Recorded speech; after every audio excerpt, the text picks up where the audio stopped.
Today we're going to be talking about angle relationships, parallel lines, and transversals. Let's start with some angle relationships.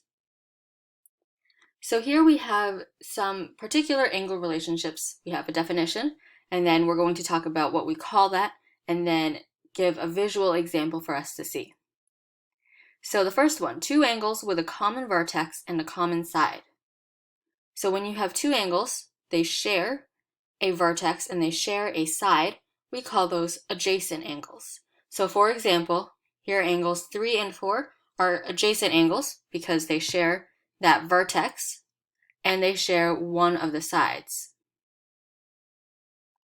All right, next, adjacent angles that form a line.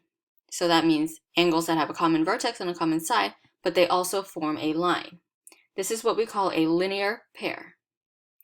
So here's an example. Here's angles 5 and 6. They are adjacent angles. You can see that they share a common vertex and a common side, and the other two sides that they don't share form one line. Okay, next, angles adding up to 90 degrees. So when you have two angles and they add up to 90 degrees, we call those angles complementary angles. So here's an example. They don't have to be next to each other or anything, but we have a 30-degree angle and a 60-degree angle, and we would say that those two are complementary angles. All right, next we have angles adding up to 180 degrees. So similar to angles adding up to 90 degrees, except now it's 180 degrees. When you have two angles that add up to 180, we call these supplementary angles.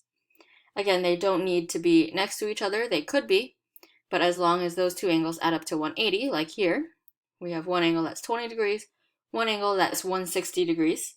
So we would say that these are supplementary angles. All right, the last one here, we have angles opposite each other at the intersection of two lines. So these are what we call vertical angles, and here's an example. So here we have two lines intersecting with each other. So angles that are opposite each other. So for example, angles 1 and 3, we would say are vertical angles.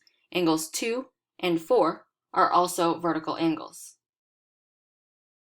All right, next we're going to talk about parallel lines and transversals. Now there are specific relationships between the angles when you have two parallel lines and a transversal. But first, before we get into the lines being parallel, we can still name these angles with these particular names, but when they are parallel, there are specific relationships between those angles. So let's start with the first one here.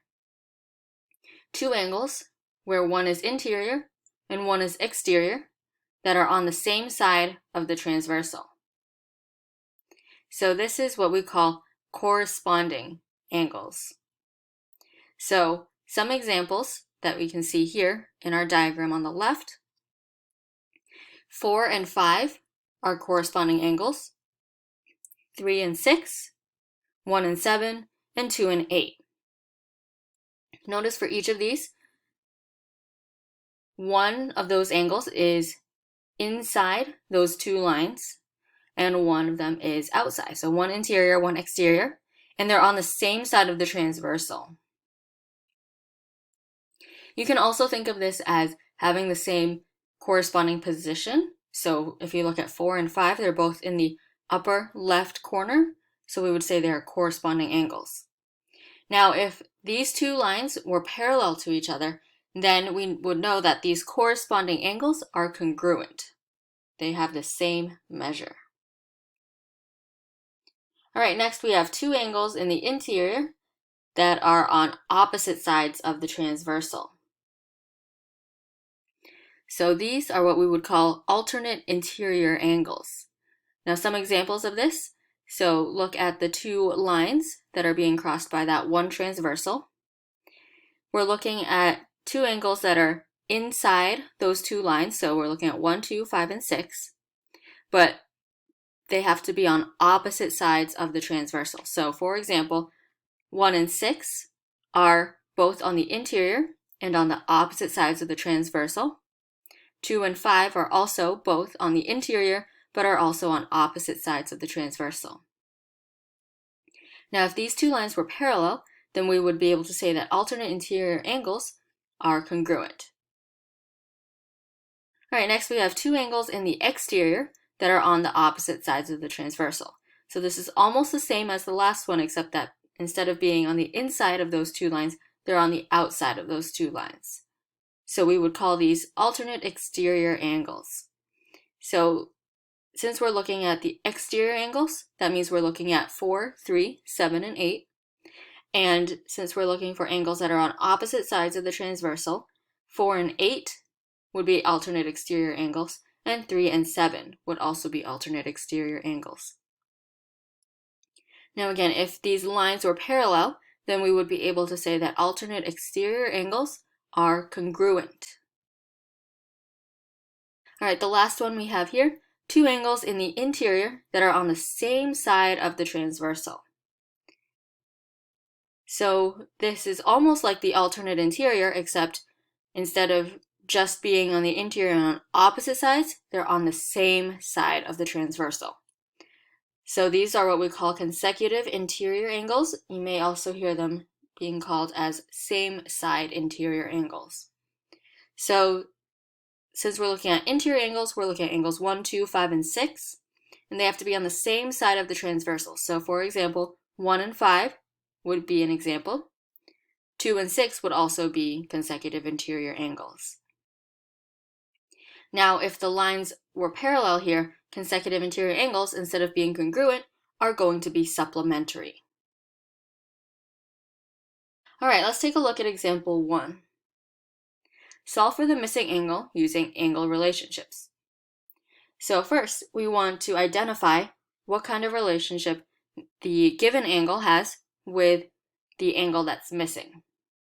So here we have a 120-degree angle, and we have an angle marked with a question mark, and those two are both inside of the two lines, so they're interior angles, and they're on opposite sides of the transversal. So we would call these alternate interior angles. Now, since we are told that these two lines are parallel, and we're working with alternate interior angles, that must mean that these are congruent, which means that the missing angle must be equal to 120 degrees. All right, the next one. Here we have an angle that's marked 35 degrees and one with a question mark.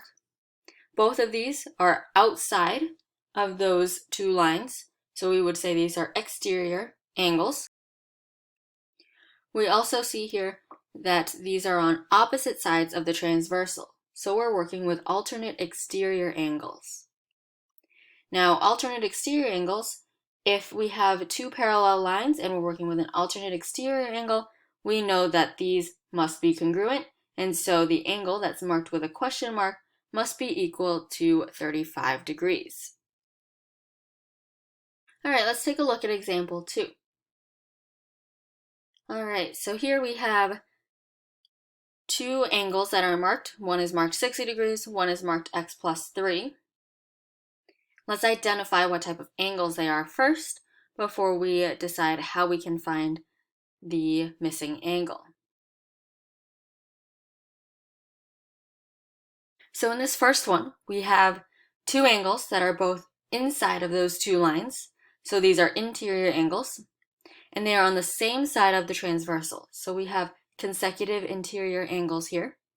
And we know that if we have parallel lines, which they are marked as parallel lines, we know that these two angles must be supplementary. What does that mean? Supplementary, remember, means that those two angles should add up to 180 degrees. So now to solve for x, we're going to go ahead and add those two angles together and set that equal to 180. So x plus 3 plus 60 equals 180. All right, now we can solve for x. So x plus 63 is equal to 180. Subtract 63 from both sides, and we get that x is equal to 117. All right, now let's look at the next one. We have one angle marked 45 degrees and one marked 2x plus 3.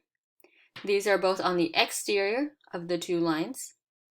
and they're on opposite sides of the transversal, so we're looking at alternate exterior angles.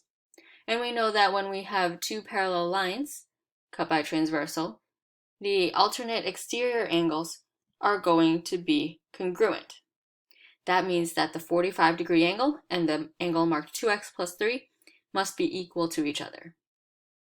So let's write an equation. That would be 2x plus 3 equals 45.